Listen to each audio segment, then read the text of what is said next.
Hello and welcome everyone in another episode of Researcher Celebrity. Today we have Dr. Alak Manna with us, and today it is tough to keep introduction short because of achievements which Dr. Alak has, but still keeping our reference style. Dr. Alak has done his PhD from Kolkata University in microbiology, and then masters in from Utkal University, Bhubaneswara in biotechnology. And then he started his PhD in biotechnology and molecular immunopharmacology at again University of Calcutta. Following which he moved to Mayo Clinic, USA. And since then, the achievement and I will tell the path for the professional. He is presently there as research associate scientist at Mayo Clinic, and just tip of the iceberg will be he has 11 patents, 26 publications, and out of those 11 patents, 7 are in clinical trial. And he got so many awards, obviously, because of this part. And we will take from here by welcoming Dr. Alak for taking time out and sharing like we are looking forward to have the brilliant conversation with you, which will ignite so many minds to become researchers. Thank you very welcome, sir.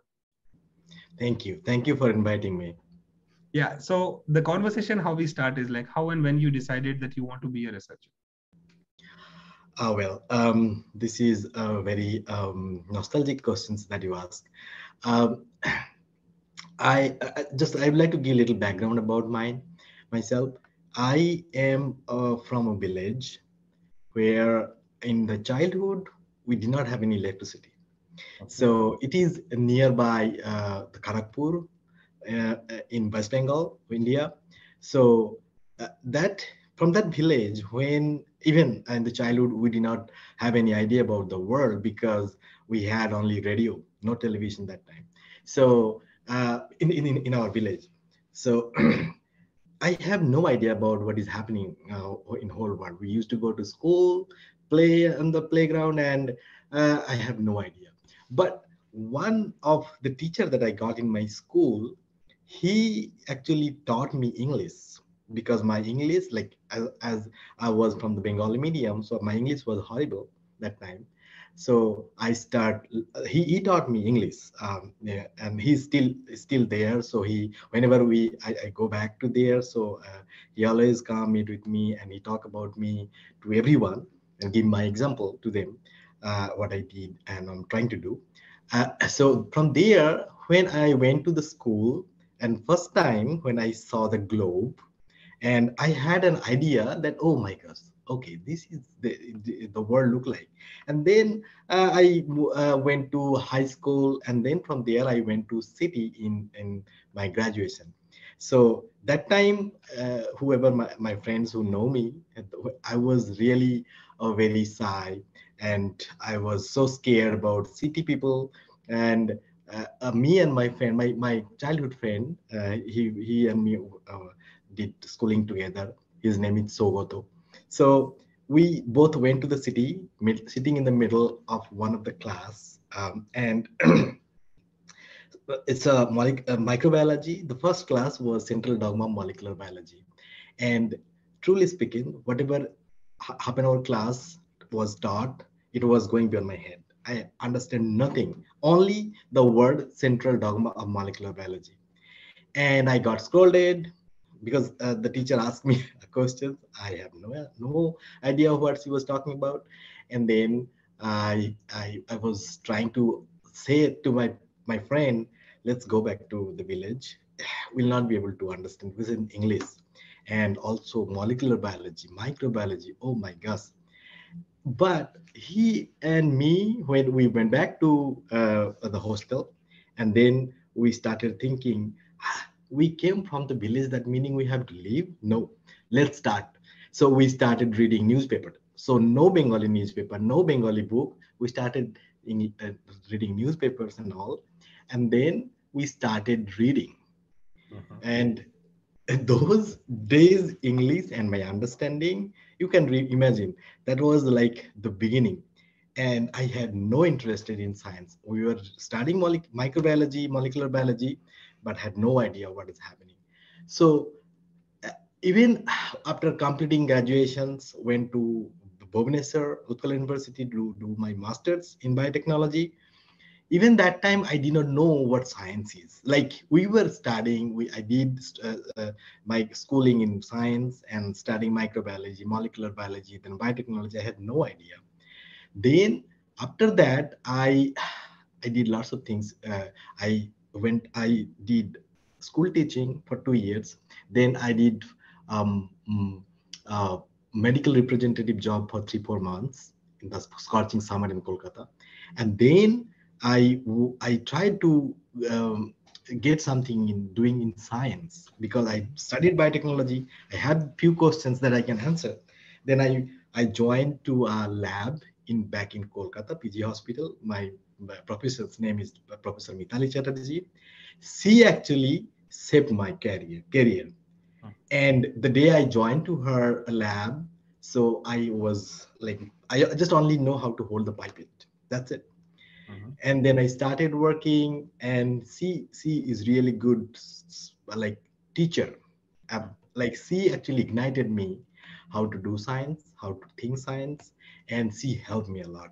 I can say before joining my PhD and after finishing my PhD, I can see the difference, and uh, she like saved me the way today I am.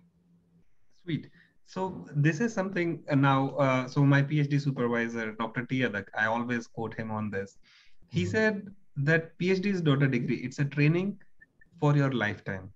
And as you Yes. said, before and after was different, and that is what a role of a mentor is.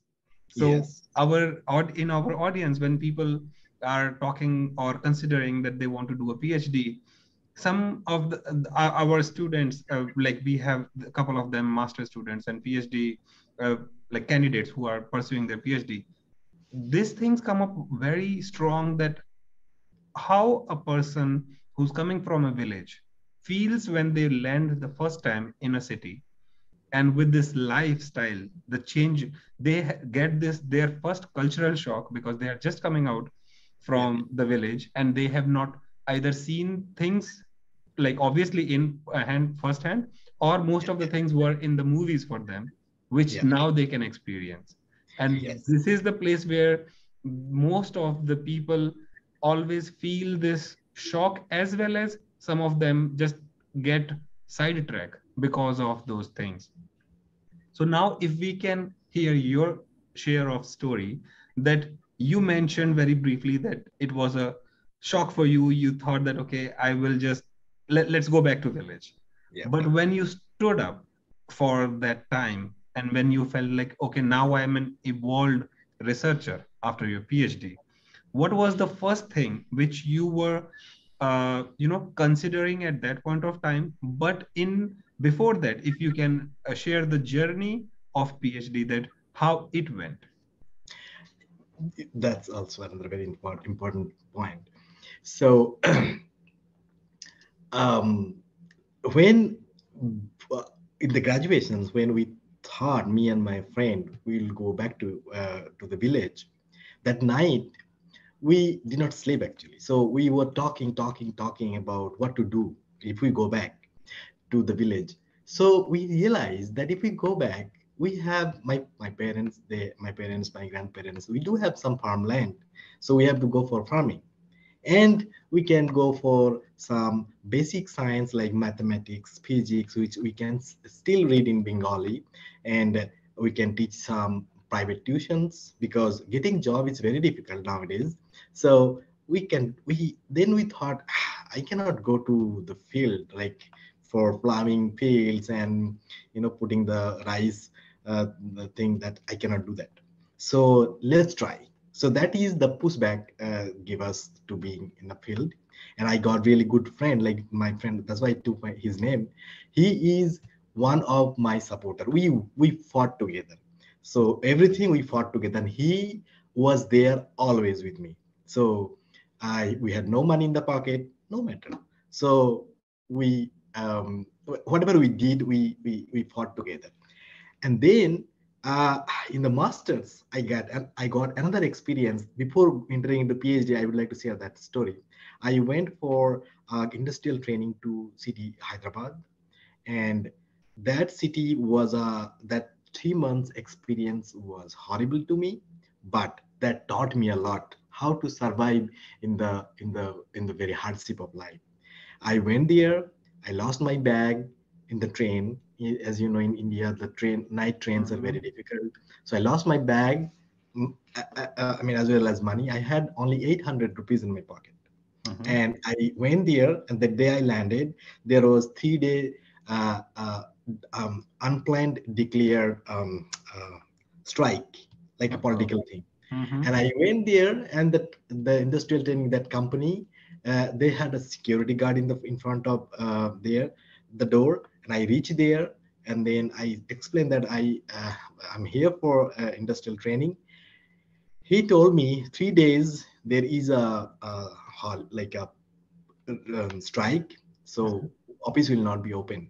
Then I asked him that, oh, I came here, and this is the story that I have only 800 rupees in my pocket. If I stay in the hotel, then I'll not have money for food.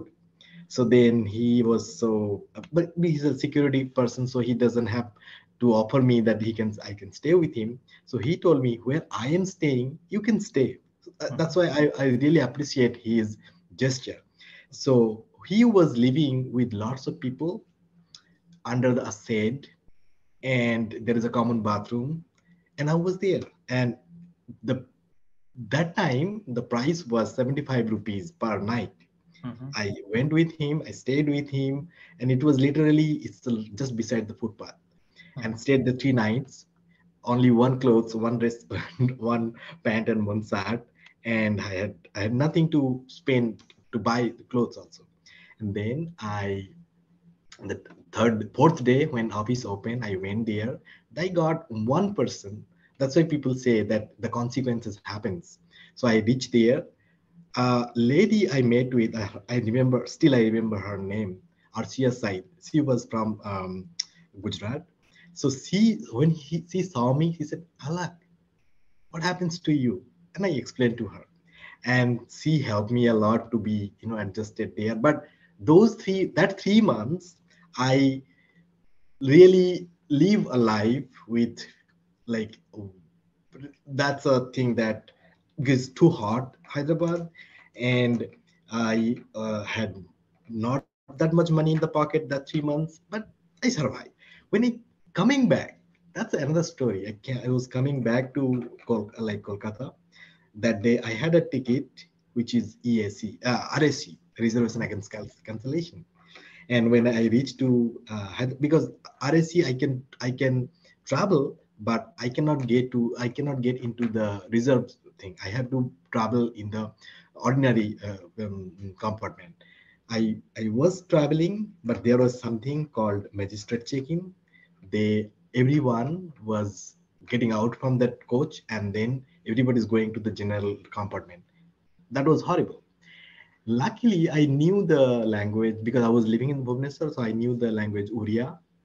And I was, I saw there is a group of students like me. They also the same case. They are trying to get into that ordinary compartment. And I asked them, hey, can you help me? They said, oh, okay, because as I'm speaking Uriya, so they thought like us. So they helped me. They just take my bag inside, and then I came in. Whole day from morning to evening 7 o'clock. No, because if I get out from the train, I cannot get in again. No water, no food. That day was horrible. But what I was trying to say, those experiences helped me and push me back that never can be failed. So then when I entered into PhD, I learned a lot, and I got lots of feedback. And the breakthrough really in the PhD that I got is my mentor, and she helped me a lot, like literally. She gave her computer to learn how to make PowerPoint, how to present the data. And first time in 2012 in summer, she sent me Czech Republic. So that time, even my English, she know. I mean, I'm not good in English, but I practice a lot what she taught me. And I went there. Among 453 posters, I got Best Student Presentation Award. That she was thinking, "Ah, okay, good, that helps." And then I see again, like she also got motivations to help me. And then in India, I got another Best Student Presentation Award, and sorry, two there. And then she had a confidence that Alak can do. So that's the thing. She really saved me up. Like I can do think science. And then when after completion of PhD back in India, we do have a problem that we have to sit back until you did not get the degree.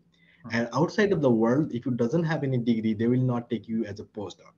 So I Mhm. was waiting, and as he know that I am from a background that I need financial support, and I cannot just stay back at home Mhm. without salary. That's why she sent me Taiwan. So one of my friend is there, my PhD lab senior. She talked about me to him, and then she sent me, and I was there for 11 months, and then I came to United States. So she helped me a lot that time after PhD, and till now, every time, like periodically, she will text us, hey, how you guys are doing, do you need any help? Whenever we are going back to India, she always invite us for presentations, that what we are doing here. This time, like last year May, I went and I presented there in the lab regarding my work, and she was so proud, and she was happy that like you're doing great. So I think so. This is the conversation for the first time when I'm not able to speak a lot, which is normally what I do always. Like because this is for you to share the experience, but here for the audience, I would like to say that it is the attitude which makes the difference. What happened with Dr. Alak in Hyderabad while the night when he was traveling to and when he was traveling from there, both of the things, incidences, many people, I don't know if I was one of those that who stand against all those odd situation and do what you were they're supposed to do, but this is also something which is part of your personality. And then this is doesn't matter if you are not a researcher or if you are in any field, but if you have that attitude, this is what takes you to the heights you want to walk or fly or just do whatever the way you want. These The attitude is the most important thing. In researcher community we always say that when things are not working the way you are, change the hypothesis, be open for it, and then see things might turn around. Your negative results are the best results you have produced. So, talking of which, now I would like to ask you that when finally you landed in United States, and then now over almost half a decade, or you know, now when you see your achievements and accomplishments, which world obviously is looking forward to, how you define success as a researcher. um, that's a tricky question though. Yeah, so when I landed to this country, I I mean, I love to do science. I would like to do science. And when I landed here and I started, I'm talking about science part. Then, if you want, I can talk the other part also. That's very interesting experience that I have. But the science part, what I learned in the beginning, the science that we learn, because in the PhD, we learn science, how to think scientifically, how to make questions that to answer. But we really doesn't know how we apply the science. So here, what I learned that how to apply your science. Like we do science, we think science, we answer some critical questions, scientific questions, and we would like to publish those answer that we got by our experiments. However, very important thing that I learned here is translational research. That whatever you do, it doesn't matter if it is not benefiting us. Like not only like why I say us, because not only human being, also environment, also some other thing which related to us. So that's why I learned that in this country at least, the science always translational. If it is not benefiting people or society or us, it's not benefiting.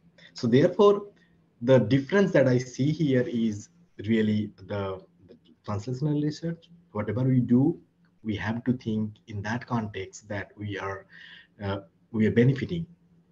So that's the basic difference. And also, very important thing that I would like to share in the research here, we really get lots of opportunity in terms of the instrument, reagents, and lots of good technology that we can use, which we were not able to get in India. Uh, but here also I saw that people, even they have lots of opportunity, people doesn't know how to utilize those. So here my training, my PhD training, or you can say my mentors, they shape me that way that I can utilize those resources and I can produce something. I can give something back to the society. That's why those clinical trials are ongoing. So that's the basic difference in research. Okay. So now when we started with the struggle part of it, how if we say whenever people say researchers in most of the at least in rural part of India, scientists are always crazy. Okay, researchers are something which not everyone can understand that what they are doing or what are their roles in society, at least pre-COVID era, because during the COVID even a layman knows that okay, there are scientists, there are researchers who do this stuff, and that's the reason why they just change the doomsday of for the entire world. That's true. Yeah. So now, what you have experienced in terms of struggle of a researcher, what are your thoughts that how the struggle of a researcher is different from a common man? Ah, so the researcher, that's a true thing that before COVID, nobody was nobody knows what actually we're doing.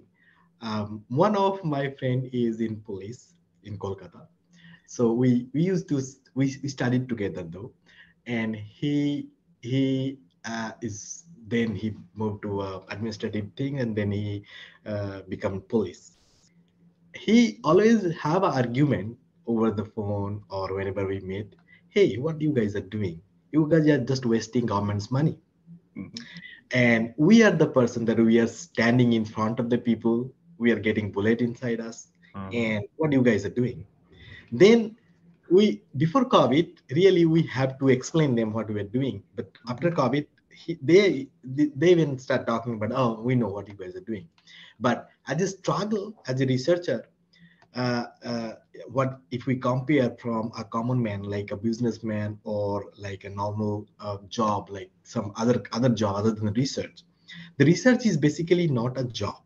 Mhm. So what we are doing is we are trying to explore something which is unanswered, and we are trying to get answer for those for benefiting. I'm giving example because that's a even layman can understand. The Mhm. cancer is a burning problem nowadays. Like Yeah. even we started treating cancer from like the centuries.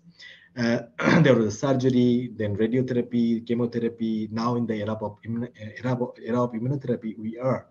So we really develop different treatment modalities for cancer. But still, the it is known that still cancer patient, like not all, but most of the cancer patient, when they heard they have a cancer, they mentally they are started dying. So as a researcher, like we we have to do something for them. Our struggle is to help people to understand what we are doing. Actually, COVID helped us a lot what we are doing, because they saw the black and white. So how people were dying, they saw that, and then they at least they realize after getting vaccination, they start realizing, okay, this is they are doing. So in terms of the research that we are doing and what the struggle that we have is, because I'm doing cancer, like immunotherapy for cancer, that is a cancer. That's why still we are getting money to getting support, but still we need more. So the financial support to the researcher is very important, other than salary, because we we are doing some experiments. Suppose, say, when we are making CAR T, making CAR T is a technology, like it's a cell engineering, bioengineering. So we take the cells from the donor, the same patient, and we engineer them with its target and giving back to the patient. When we say this one, it's very easy, but to do this one is very difficult, because there are lots of things that we have to keep in mind. The cell health, the cell, when we do genetic engineering, what the way we are doing genetic engineering, that have to be um, mm, uh, that have to be contamination free, otherwise that patients will die when they get the shot. And also the health of the cells should be very important. So to maintain those things, we have to spend a lot. Like, we need a GMP facility. That facility, like, to get one shot is almost a million USD. So that's why it is very important that the financial support to the researcher to get those is really struggle, really like a great struggle. And also, um, the researcher always, like scientists always, we used to see they have, curly hair. They don't. It seems like they are very not taking care of themselves. Mhm. That actually, I will not say that holds true Mhm. nowadays, but that actually true, because the salary that researcher is getting still very low in comparison with the other companies job. So that's the struggle to maintain those people's family. It's really, we have to have good support from the family. Like, I got really good parents. They support me a lot throughout, even though they are from the village, they are farmer, we do have financial constraint, but still they supported me because of they understood that what I am doing. So they supported me a lot. And then a family, like now I do have my wife, my kid, and my in-laws. So all they are supporting, otherwise researchers cannot do science. Why I'm saying this one, because when you are doing science, you are getting half of the salary what your friend is getting, but you have to maintain the same decorum, like same thing of your life. Mhm. So if your nearest and dearest one is not supporting, they don't understand that, okay, we do not have a big car, but we do have a car. So Mhm. we do not have a big home, but we do have a home. So that's the adjustment also, like adjustment a husband and wife of a researcher is doing. So that's the support. I mean, that's the struggle. So I nowadays, when I started this journey, and I have really good family, so they're supporting a lot, because my wife also is a researcher. She is doing the similar research back here in Mayo. So that's why we do know the research. So that's why we don't have any complaint regarding money and all. So that's the second struggle that a researcher, I'm not saying about me, but all the researcher they do. So still that research fund for the money, like funding for the research and salary.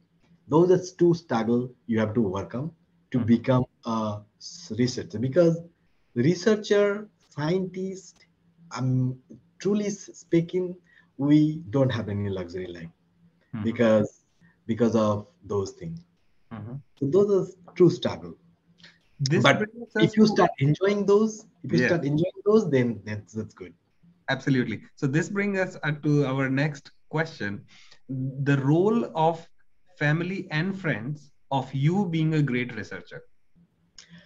That's I really would like to point out, I really got good mentor, good family, like parents, my uncle, my auntie, my grandparents.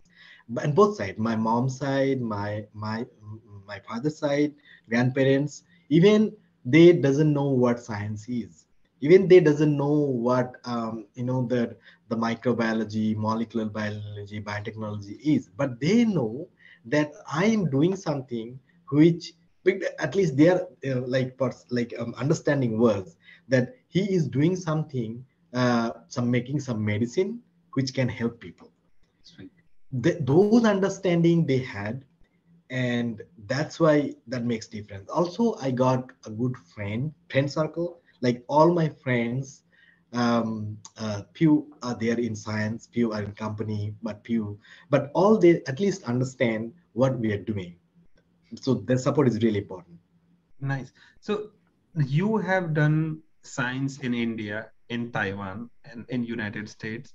What are the basic, differences if you have to tell a researcher in India that what are the things they should consider when they are considering to choose research as their career?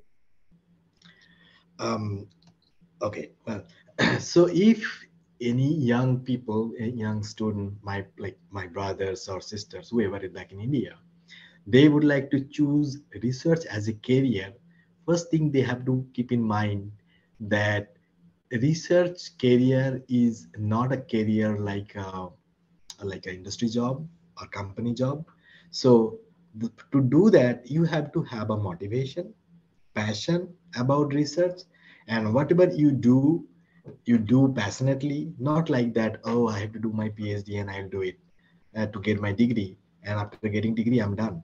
So that way the research will not be benefited. You will get the degree and you will get a good job, that's okay, but that will not benefit the research. And also they they have to think this way, that if you do science you may not get a luxurious life, but you can do something for our societies, like for us. Why I'm saying this, suppose we all know that every one day we will die, nobody will remember who am I other than my family. But if you do something good, at least if 10 people other than family remember you, meaning you did something good for them at least. So that's why can that incident be like keep them motivated, so to do science. And don't think about money always, because money will come and go. One day you will have lots of money, next day you see, we can give lots of example which happened back in India, that they have lots of money, but after a while they lost everything. But if you do contribute something in science, that will stay, that will help people, and then that will help everyone.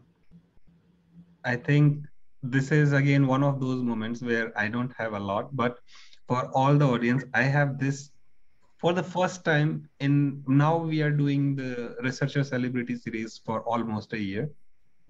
For the first time, we have a researcher celebrity who's not talking for researchers, for being them celebrities, but saying that research should be benefited. So if you want to be a researcher, don't just think about yourself, also think about how you are going to benefit the research, how you are going to advance it, because that's what every researcher technically does. But nobody speaks, as you clearly mentioned, Dr. Alak, that people do think about money, and it is just sometimes, it is you might have a lot on one day, but next day is it's just gone. Yeah. And once a researcher has done something where they are in, especially in case of Dr. Alak, as what he's doing things which can give lives to so many people who are hopeless because of the available treatments. But once you do something like this, you are not only doing it for today. If we talk about penicillin today, this Yeah. was long back done.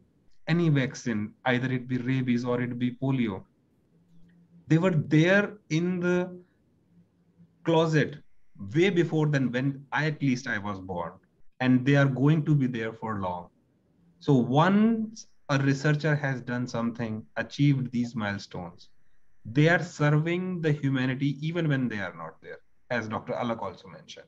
So, Dr. Alak, when you talk or think this perspective of research in the conversations among researchers and outside researchers, what are the acceptance or critics you get for this thing? Because this was, as I mentioned, this was something for the first time somebody said that, okay, just don't do PhD because you will get a degree.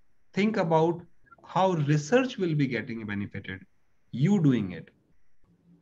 This was new to me. So like when you are having these conversation with your among your peers and some out of your out of the science background, what is the criticism or acceptance you get? I'm interested in that. Yeah, that's very important thing. That it's very interesting thing that you raised. We can discuss. So I'm just starting from my brother. He is not a scientific background person. So he also raised, like, grow up with me with the same family background, with the same financial constraint. But what he understood is the money is important. So we have to get money to get out from these kinds of thing, because when we were a child, he's my good friend. He still, I mean, we talk about everything. So when we were discussing when I was child, so he was always saying money is important. If you don't have money, nobody will ask you. If you have money, every people will respect you. I was differing that. But as he's my elder brother, I was not able to fight with him with that, because that time also I don't have that much logic to explain to him. But nowadays, whenever I talk with him, even he doesn't know what I'm doing exactly, because he is not a scientific person, he really appreciate. My parents, even that I already shared with you, they don't understand what I'm doing, but they appreciate what I do. So those are the appreciation. On the flip side, I also get lots of criticism. Like my grandfather, he used to ask, okay, I know you are doing something good for the people, but when you will start getting money, and how you can help the family. Then I had no answer for that, when I'll get the money. But one thing I used to say him, so when you will die, how much money you will take with you? Then he used to say, it's very difficult to talk with you. You don't, you have your own logic. So that's the thing. My father, he believed that. He always say, at the end of the day, you have to stand in front of mirror. If you see yourself, happy and proud, that's the moment you would like to have every day. So the criticism wise, I do get lots of criticism from my peer, like my lots of peer that I always I already mentioned that not always everybody doing science for the science, not doing research for the research. They do get some degree, they get their degree and they're trying to get good job, and they're happy. And few people, they drop out from the research. I have few friends who started doing research and then they realize it's not for me. They drop out, they join company.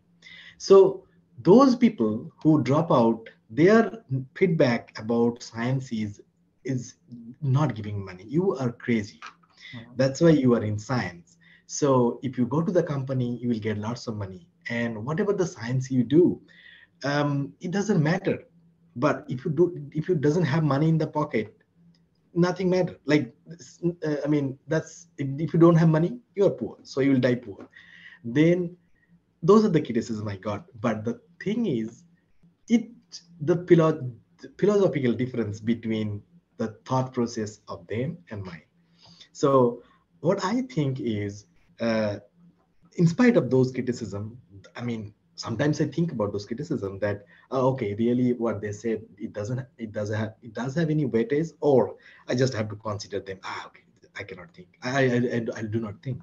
But at the end of what I realize is, whatever they say, in their perspective, they're true, and their logic is good for them, but not for me. So that's why I always keep motivated, and I take all the positivity, even as you and all we all know who are doing science, not every day is the good day. Mhm. So In science, 90% day will be a day. Like it's not nothing new, nothing fun. But 5 to 10 days, uh, those days we really enjoy. That we got some good data, we got some really breakthrough, and that actually helps. That actually moved me to next level. I can give you as the breakthrough thing came in mind. Mhm. So I like lots of discovery, as you know, if we read the different discovery, we understand different things. So then the breakthrough that I have, which already have 10 patents on that, with a similar idea. So that is the mistake I did. And I got scolded from my boss, not naturally, that I wasted the lots of reagent and I got scolded. And I went back home with, okay, I did mistake. And I was thinking, what the mistake I did? And I understand, okay, this is the mistake I did. The dose of drug I used to add, I used tenfold more. Hmm. So all cell died. And then naturally, there is no data came out, but I did not throw these cells out. I did. The next day I came and I analyzed those data, and I really got something that those T cells, like I co-cultured them with the T cells and the tumor cells. So tumor cells all died, but the T cells still alive. T cell was like proliferation. Those T cell was labeled with CFSE, which is dye we use to label the T cells, and we saw, I mean, I saw that the T cells was the normal proliferation. If I compare with the normal proliferation, that was 10 for extra proliferation. And then I shared that story to that observation to my boss. He was saying, ah, it's nothing. You just got something. Just just forget. But it was driving me not to forget this. And Hmm. then next day I did the same experiment with the same mistake, and I did the similar data. Hmm. And then I explained to him, and as he saw me that I was not letting it go, and then he sat with me, and then he discussed, okay, what do you have? What idea you have from this data? And then I Hmm. explained to him. He was a clinician. He's a very nice person. So he was listening me. And then after 10 minutes, he was excited. He told me another story that I have a patient who were receiving chemotherapy for this, and we found that person have a secondary tumor in another organ that was vanished. Then whatever I was telling to him, that exactly matches. Hmm. Then he was so excited, and then he asked me, how much money do you need to continue this research? I said, I just need few money, and you don't have to worry about, we do have money. So in that lab that I had, I was working before. So and I did this experiment, and it was another 1 year experiment that I mean, lots of experiment we did on the domain, and we filed a patent, and then that's it's working. And that's why that a company recently bought that one. So Great. that's the breakthrough. So what I was trying to say is, in science, even we go home with a bad mood that the experiment did not work, but actually if we think that that's not true, Absolutely. every experiment, every failure have its own benefit. So we have to start thinking as a researcher, we have to start thinking even in life, we have to start thinking that way, that the failure is not a failure. Try to get something from there, you will learn. I mean, we used to say the moral story, we used to listen the moral story in our childhood, that okay, never give up, try. Actually, in science, I saw that one, that I got scolded, went home, I was down, but that actually gave me a breakthrough. So that should be a motivation for a researcher to overcome those criticism, those negative thing, and try to be think positive. Absolutely. And I think this is how we started the conversation with that there is nothing called negative research. It is just your attitude. If you know what you are doing, and this is the beauty of research. Yes. If you know what you are doing, doesn't matter the world accepts you today or not, Yeah. because they have to bow down in front of you because you know your thing and you are passionate and a bit of knowledge, because that is something, because some laymen always say, oh, you cannot break the wall with the head. If you're just breaking it, you will break your head but not the wall. But in research, sometimes it does opposite. People used to, and that's why we have great Dr. Thomas Alva Edison, Mr. That people were saying that, oh, you are just wasting your time. And he was like, no, I told the world that you cannot use so many metals for the filament. It is just Yes. this attitude. And with this, we would like to say thank you, Dr. Alak, for sharing this journey. And I'm sure that so many brains are now ignited after listening to this, and our audience might want to contact you for your mentorship, for the Sure. philosophy you shared. And Sure. with this, I shall be we happy to help. Happy to see. absolutely thank you, sir. And for all the audience, stay tuned for another episode of Researcher Celebrity. With this, we say thanks a lot. Thank you very, very much from the entire team of Researcher Celebrities Empowering Science Foundation and from all the researcher community to Dr. Alak, and good luck for all the filed patents for as soon as commercialization. Thank you. Thank you so much.